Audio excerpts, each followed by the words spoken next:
कल दिनांक 14 फरवरी 2026 को वर्धा के शहर सावंगी मेघे टी पॉइंट के पास डिमलेट सिटी में सामाजिक कार्यकर्ता गोलू चौधरी के निवास के समीप एक वानर जख्मी हालत में घूमता हुआ दिखाई दिया। इसकी जानकारी तुरंत गौरक्षा हिंदू दल वर्धा जिला अध्यक्ष किशोर सोनी को दी गई। सूचना मिलते ही फॉरेस्ट डिपार्टमेंट यानी वन विभाग के वरिष्ठ अधिकारियों से संपर्क किया गया। तत्पश्चात वन विभाग की team Sawangi Meghe T point पर घटनास्थल पर पहुंची और घायल वानर को सुरक्षित रेस्क्यू करने का अभियान शुरू किया गया। लगभग 1 घंटे की कड़ी मशक्कत के बाद टीम को सफलता प्राप्त हुई और घायल वानर का सफलतापूर्वक रेस्क्यू किया गया।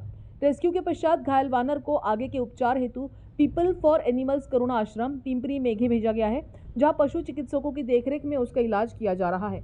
इस सेवा कार्य में वन विभाग के अधिकारियों के साथ सामाजिक कार्यकर्ता गोलू चौधरी, मनया भगत, पंकज भाऊ एवं अन्य नागरिकों का महत्वपूर्ण सहयोग रहा, जिनकी तत्परता और मानवीय संवेदनशीलता के कारण एक बेजुबान प्राणी की जान बचाई जा सकी। गौरक्षा हिंदू दल वर्धा जिला अध्यक्ष किशोर सोनी।